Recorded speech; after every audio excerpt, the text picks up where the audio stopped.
তৌহিদ, বিশ্ববিদ্যালয় এলাকার এখনকার সার্বিক পরিস্থিতি জানাবেন। কোনো অপ্রীতিকর ঘটনা ইতিমধ্যে সংঘটিত হয়েছে কিনা কিছু কি জেনেছেন?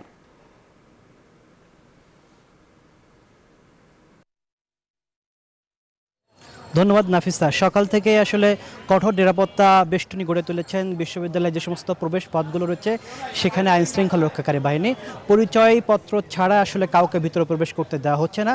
তারপরও আমরা সকাল থেকে ভিতরে দেখেছি যে শিক্ষার্থীদের নানাভাবে অবস্থান, এবং সকালেও কিন্তু কিছু কিছু ক্ষেত্রে দেখেছি যে ছাত্রলীগের যারা হলে ছিল তাদেরকে কিন্তু বের করে দেওয়া হচ্ছে। ফলে একভাবে প্রত্যেকটি হলের ছাত্রদের অবস্থান ছিল, কিন্তু বেলা বাড়ার সঙ্গে সঙ্গে যেহেতু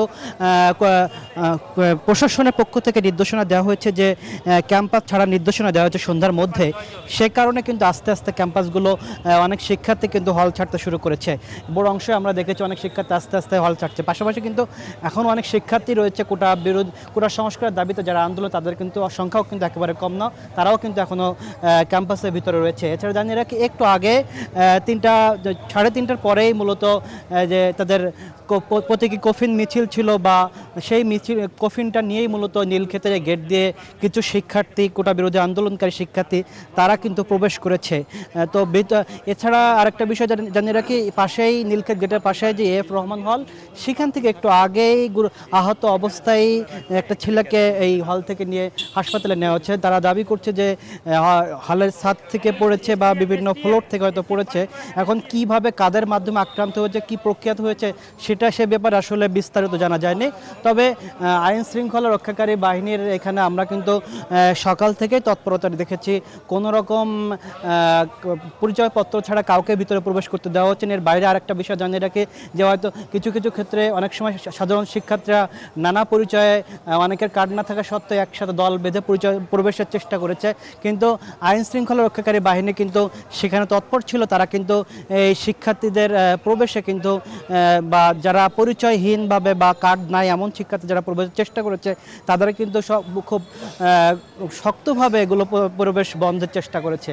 একই সাথে দুপুরে সকালবেলা যে শিক্ষার্থীর সংখ্যা না থাকলেও দুপুরে পর থেকে আমরা দেখেছি যে অনেক শিক্ষার্থী কিন্তু হল ছাড়তে শুরু করেছে। তারা যেহেতু সন্ধ্যার দিকে হল বন্ধের ঘোষণা, এবং কর্তৃপক্ষ জানিয়েছে যদি এর মধ্যে হল না ছাড়ে সেক্ষেত্রে কিন্তু তারা আইন শৃঙ্খলা বাহিনীর সহায়তা নিয়ে তাদেরকে হল ছাড়া করবে।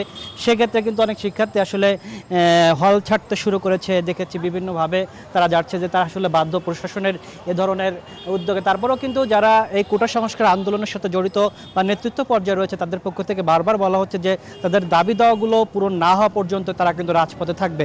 আমরা সকাল থেকে দেখেছি যে বিভিন্ন হলগুলোতে শিক্ষার্থীরা কঠোর অবস্থান নিয়েছে, এবং রাতের পরে বেশ কয়েকটা আবাসিক হলে, মেয়েদের হল এবং কয়েকটি ছেলেদের হলে কিন্তু শিক্ষার্থীরা ছাত্রলীগের রাজনীতি বা যে কোনো ধরনের রাজনীতি নিষেধাজ্ঞা দিয়েছে। একই সাথে ছাত্রলীগের যে সমস্ত নেতৃত্ব যারা হলে ছিল তাদের কিন্তু হল থেকে কিন্তু বের করে দিয়েছে, এবং বিভিন্ন ছাত্রলীগের নেতাদের হলেও কিন্তু ভাঙচুরের মতন ঘটনাও কিন্তু ঘটেছে। এরপরে সকাল থেকেই প্রত্যেকটা হলেই শিক্ষার্থীদের অবস্থান লক্ষ্য করেছি।